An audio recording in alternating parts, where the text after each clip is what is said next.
ने भी लाठीचार्ज किया, उसका सीधा फांसी का ऑर्डर होना चाहिए, सीधा फांसी। मैं सीधा फांसी मांग रहा हूँ। मोदी जी का इस्तीफा चाहिए और गृह मंत्री का इस्तीफा चाहिए, क्योंकि नरेंद्र मोदी का बच्चा नहीं है। बच्चे की दुख क्या होता है, बच्चे का दुख क्या होता है, नरेंद्र मोदी और धर्मेंद्र प्रधान क्या जाने। वो तो हैवान है, इंसान की तरह से हैवान है। दिल्ली पुलिस गृह मंत्रालय में आती है। तानाशाही का भी आपने देखिए, तानाशाही सबसे पहले गृह मंत्री जी को चाहिए कि इस्तीफा गृह मंत्री का होना चाहिए।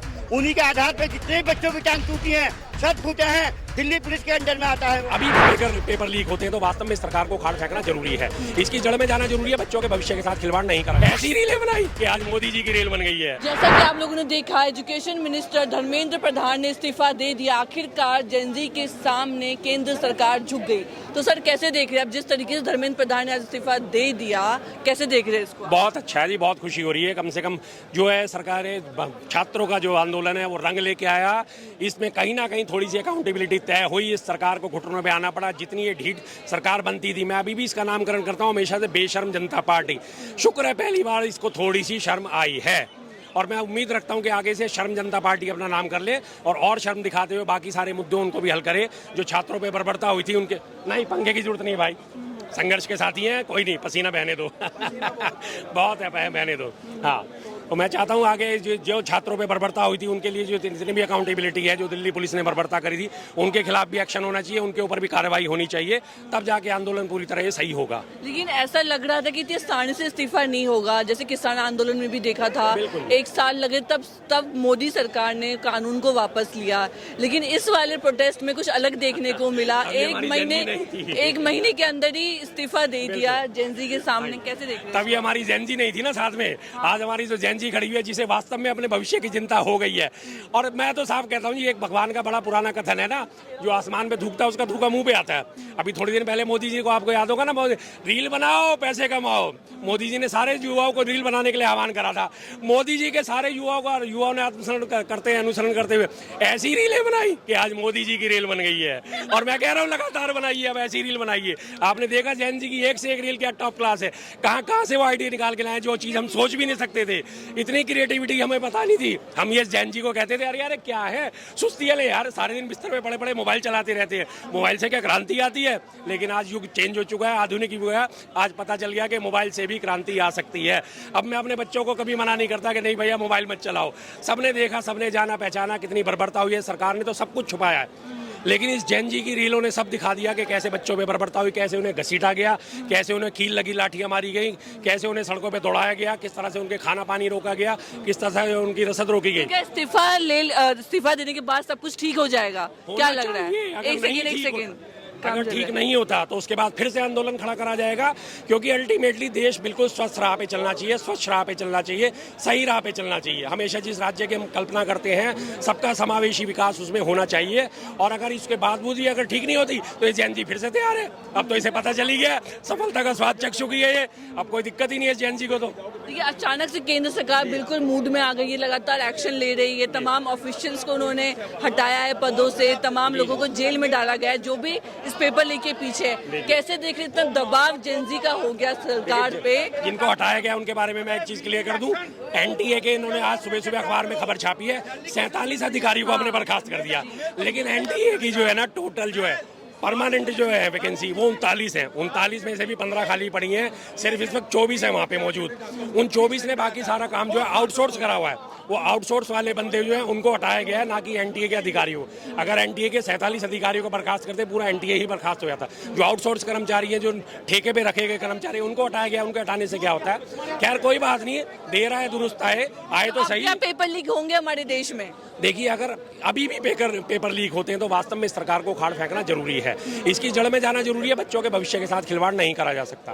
बिल्कुल गृह मंत्रालय को चाहिए कि अपने जो है इस्तीफा गृह मंत्रालय को देना चाहिए।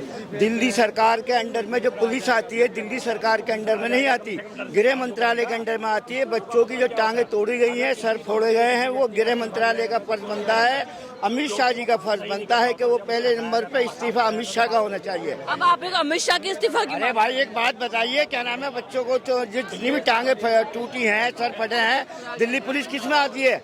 दिल्ली पुलिस गृह मंत्रालय में आती है। तानाशाही कभी आपने देखी है? तानाशाही सबसे पहले गृह मंत्री जी को चाहिए कि इस्तीफा गृह मंत्री का होना चाहिए। उन्हीं के आधार पर जितने बच्चों की टांग टूटी है, सर फूटे हैं, दिल्ली पुलिस के अंडर में आता है वो। आपको अब उन्हीं की सोच का अगर दूसरा आदमी बिठा दिया जाएगा तो क्या फायदा उससे? माननीय राज्य मंत्री को हटा दिया और उन्हीं की सोच का आदमी फिर बिठा दिया तो क्या फायदा इसे इस्तीफा? सबसे पहले चाहिए गृह मंत्री को। अगर लगातार सबका आप इस्तीफा ही मांगेंगी तो फिर तो सरकार ही गिर जाएगी। 700 किसान मारे जाते हैं, 42 जवान मारे जाते हैं, आप कैसी बातें कर रहे हो? ये एक आदमी मारा जाता है, वीपी सिंह को कमेंडेंट में 11 दिन में इस्तीफा ले लिया भारत सरकार से। आप कह रहे हो इन्होंने जो है 700 किसान मार दिए, 42 जवान मार दिए। गृह मंत्रालय से का इस्तीफा चाहिए सबसे पहले। जितने भी बच्चे आते हैं जिनके हाथ टूटे हैं, पैर फटे हैं, ये सारी दिल्ली पुलिस में आते हैं। और दिल्ली पुलिस किसके अंडर में आती है? गृह मंत्रालय के अंडर में आती है। हमें जो है अब कल को दूसरा मंत्री बिठा दिया जाए, वो इन्हीं की सोच का आदमी है तो क्या फायदा होगा? इसलिए हमें तानाशाही नहीं चलेगी और मोदी जी को चाहिए कि प्राथमिकता के आधार पे हो, किसी भी तरीके से वो जो है इस्तीफा देना चाहिए। मोदी जी का इस्तीफा होना चाहिए, गृह मंत्री का इस्तीफा होना चाहिए। लोकतंत्र को बचाना है, अगर संविधान को लाना है, बाबा साहब भीमराव अंबेडकर को बचाना है और इस देश को बचाना है। चमचे ना बनो चमचे, चमचे हटे खाली कर देंगे।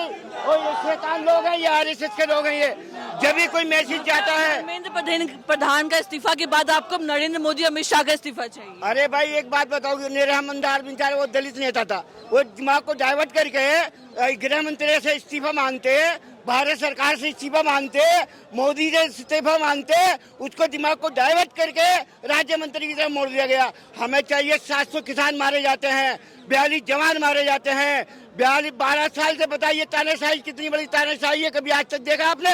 नहीं देखा होगा। इसलिए हमें चाहिए कि संविधान को बचाना है, हमें लोकतंत्र को बचाना है और चमचा न बन करके भारत सरकार को अगर लाना है, ईवीएम की सरकार को भगा करके मोदी जी का इस्तीफा चाहिए और गृह मंत्री का इस्तीफा चाहिए। क्योंकि जितने भी बच्चों की टांगें टूटी हैं और हाथ टूटे हैं वो दिल्ली पुलिस के अंडर में आता है। और दिल्ली पुलिस किसके अंडर में आती है? भारत सरकार के अंडर में आती है। और भारत सरकार किसके अंडर में आती है? गृह मंत्रालय के अंडर में आती है। और गृह मंत्रालय किसके अंडर में आता है? दिल्ली पुलिस। तो इसलिए चाहिए, दिल्ली पुलिस ने जो किया है वो जो है गृह मंत्री जी का इस्तीफा चाहिए। पहले गृह मंत्री जी है और क्या नाम है, फिर मोदी जी चाहिए। जब लोकतंत्र बचेगा, जब तानाशाही बचेगी।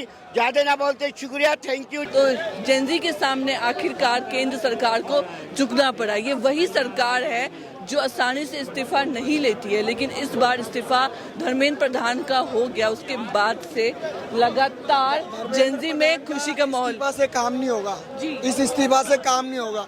जो 14 बच्चे जो सुसाइड किया उसका जिम्मेदार कौन लेगा? जिसका बच्ची गया है, जिसका बच्चा गया है, वही समझेगा ना माँ बाप। धर्मेंद्र प्रधान का तो नहीं गया, नरेंद्र मोदी का तो नहीं गया, क्योंकि नरेंद्र मोदी का बच्चा नहीं है। बच्चे की दुख क्या होता है, बच्चे का दुख क्या होता है, नरेंद्र मोदी और धर्मेंद्र प्रधान क्या जाने।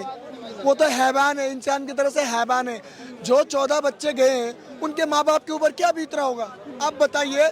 तो आप क्या चाहते हैं? हम चाहते हैं जो बच्चों को जो सुसाइड किए और 20 तारीख को जो बच्चे को ऊपर अवैध तरीके से अन्याय बलपूर्वक जो लाठी चार्ज है उसका पूरी न्याय हमें चाहिए। कुल जो हमारे बहनों को गलत तरीके से टॉर्चर किया गया, गलत तरीके से प्राइवेट पार्टों पर टच करके मारा गया, सीने में पैर रख के मारा गया, उसका न्याय जब तक नहीं मिलेगा हम जंतर मंतर छोड़ने वाले नहीं है। अगर जरूरत पड़े तो हम नरेंद्र मोदी का भी इस्तीफा मांगेंगे। आपको नरेंद्र मोदी का भी अब इस्तीफा चाहिए? हाँ चाहिए, क्योंकि उसी का सरकार है ना। अमित शाह गृह मंत्री है, पुलिस किसकी? अमित शाह की ना। तो अमित शाह के ऑर्डर पे तो बच्ची के ऊपर लाठीचार्ज हुआ ना। हमको टेररिस्ट थोड़ी है, बच्ची को टेररिस्ट थोड़ी है। हमें यहाँ पे नागरिकता मिल रखा है ना, हम यहाँ पढ़ाई करते हैं, हम यहाँ इस देश के नागरिक हैं। हमें टेररिस्ट बताते, ये बताते, वो बताते। हमारे ऊपर जो इतना जुल्म हो रहा है, क्या वो क्या अंधे, बहरे, गूंगे? तो अब आपको धर्मेंद्र प्रधान के बाद प्रधानमंत्री मोदी, गृह मंत्री अमित शाह का इस्तीफा दोनों का इस्तीफा चाहिए। अगर ये लोग न्याय देते इन बच्चे के ऊपर जो जुल्म हुआ है उसका पूरी लीगल तरीके से एक्शन लिया जाए। जिसने भी लाठी चार्ज किया उसका सीधा फांसी का ऑर्डर होना चाहिए, सीधा फांसी। मैं सीधा फांसी मांग रहा हूँ आपके चैनल के माध्यम से। जिस पुलिस वालों ने, जिस आरएसएस के गुंडों ने हमारे बहनों को ऊपर, हमारे भाइयों के ऊपर लठ चलाया, अवैध तरीके से मारा है, उनको डायरेक्टली फांसी होना चाहिए। अगर फांसी नहीं होगा तो दोनों का इस्तीफा चाहिए। तो आप देख सकते हैं लगातार धर्मेंद्र प्रधान के इस्तीफे से काम नहीं चलेगा। ये युवा हैं, ये मांग कर रहे हैं कि प्रधानमंत्री नरेंद्र मोदी और गृह मंत्री अमित शाह का भी इस्तीफा होना चाहिए। तो आप देख सकते हैं यहाँ पे लगातार भीड़ कम होने का नाम नहीं ले रही है, भीड़ दिन प्रतिदिन बढ़ती ही जा रही है। आपको मालूम होगा बाबा साहब अम्बेडकर ने भारत के संविधान में इतना अधिकार दे रखा है, जब संविधान बनाए थे उन्होंने, उनमें इतना अधिकार हमें दे रखा है, अगर कोई गलती करता है तो उसके खिलाफ हम आवाज उठा सकते हैं। आज हमारे भाई बहनों हमने इतने मेहनत करके जमीन गिरवी रख के पढ़ाई करने के लिए जमीन बेच दिए, जब नीट का एग्जाम आएगा तब पीपल लेग हो गया, जो जमीन गिरवी रखे हैं वो जमीन कहाँ से निकालेंगे? और जो मेहनत की है पूरे साल भर, किसी का 5 साल, किसी का 10 साल, किसी का 2 साल है कि नहीं, वो उसका भरपाई कौन करेगा? इसीलिए जिसने भी अवैध तरीके से गुंडों से पिटवाया है उनका फांसी होना जरूरी है। ठीक है।